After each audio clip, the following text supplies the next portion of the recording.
Україна сама обирає свій шлях, а Росія має звільнити окуповані території. Про це заявив генеральний секретар НАТО Єнс Столтенберг за підсумками зустрічі з міністром закордонних справ України Дмитром Кулебою. Обговорили загострення на фронті та скупчення російських військ біля українського кордону. Міністр Кулеба сподівається, що НАТО допоможе стримувати Росію і наголосив, що Україна ніколи не стане частиною російського світу і готова до будь-якого розвитку подій. А генсек Альянсу наголосив, що Росія не має права впливати на вибір України.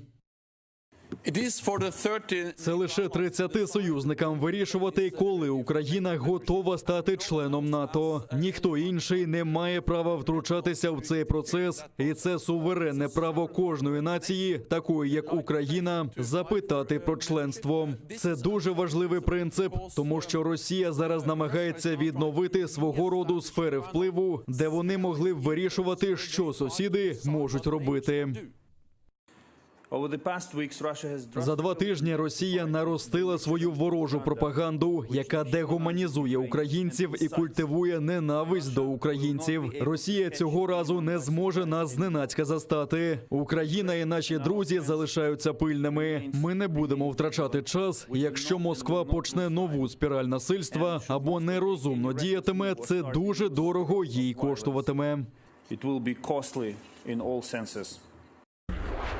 У посольстві США в Україні закликали Росію припинити репресії проти незалежних журналістів в Криму і звільнити Владислава Єсипенка. Позаштатного журналіста «Крим-Реалії» затримали 10 березня в окупованому Криму. Його звинувачують в роботі на українську розвідку. Нібито він передавав спецслужбам журналістські матеріали, які готував за завданням редакції. Як пізніше стало відомо, до Єсипенка не допускали незалежного адвоката, а зізнання були отримані під тортурами. 6 квітня окупаційний Верховний суд Криму відхилив апеляцію на його арешт.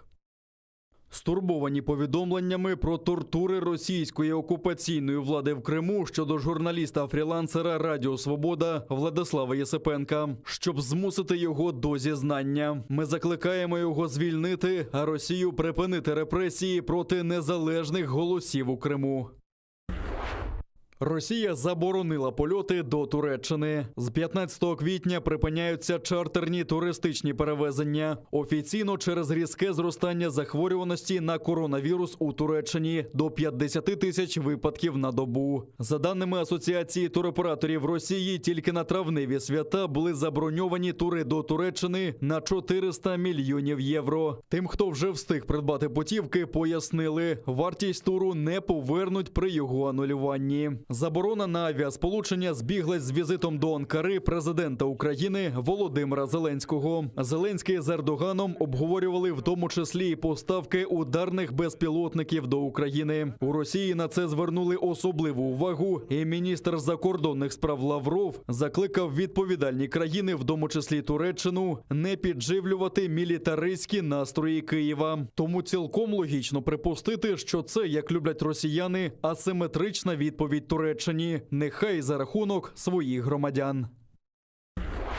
Херсонські прикордонники не пропустили 2 росіян-порушників кордону. Їх виявили під час оформлення судна в порту Миколаєва. Виявилося, що росіяни впродовж 3 років регулярно відвідували окупований Крим. Звісно, всупереч законам через неконтрольовану ділянку кордону. Їм заборонено в'їзд до України терміном на 3 роки.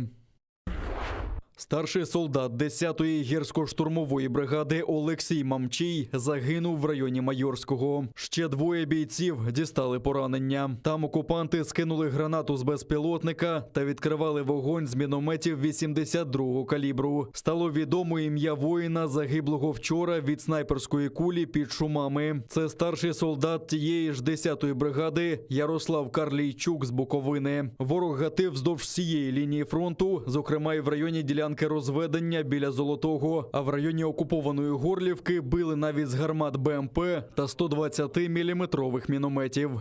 Напередодні чергового засідання тристоронньої контактної групи окупанти збільшили кількість обстрілів по всій лінії розмежування із забороненого мінськими домовленостями озброєння.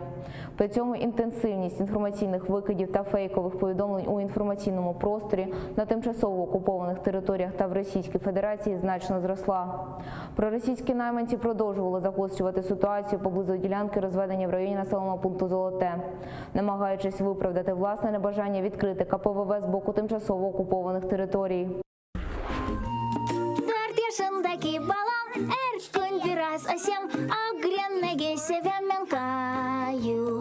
Продовження Каю кримсько-татарською. Ще 18 серій мультфільму про допитливого хлопчика презентують цього тижня на дитячому кримсько-татарському телеканалі «Лялє». Малюк бешкетує з друзями, грається та допомагає батькам пекти печиво. Голос Каю співачка Алія Хаджабадінова зізнається, подекуди складно було вийти з образу. Anam.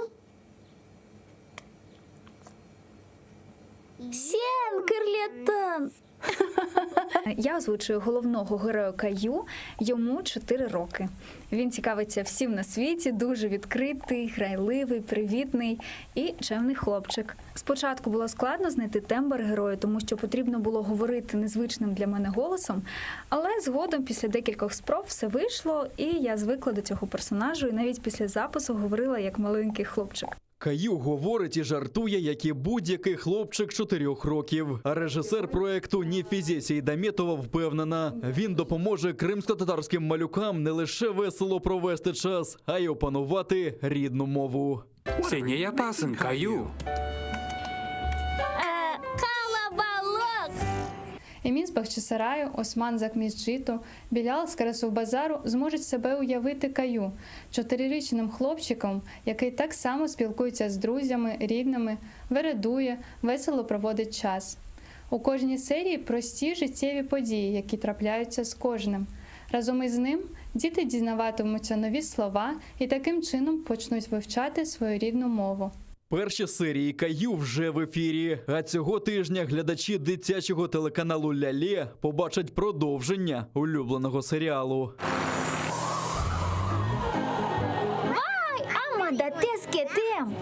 Eğlenceli. Отже, чекайте на вихід нових серій. Вам неодмінно сподобається мультсеріал Каю. До зустрічі в етері дитячого телеканалу «Лялє». Владислав Стужук, Ислям Пінка, Заман, АТР.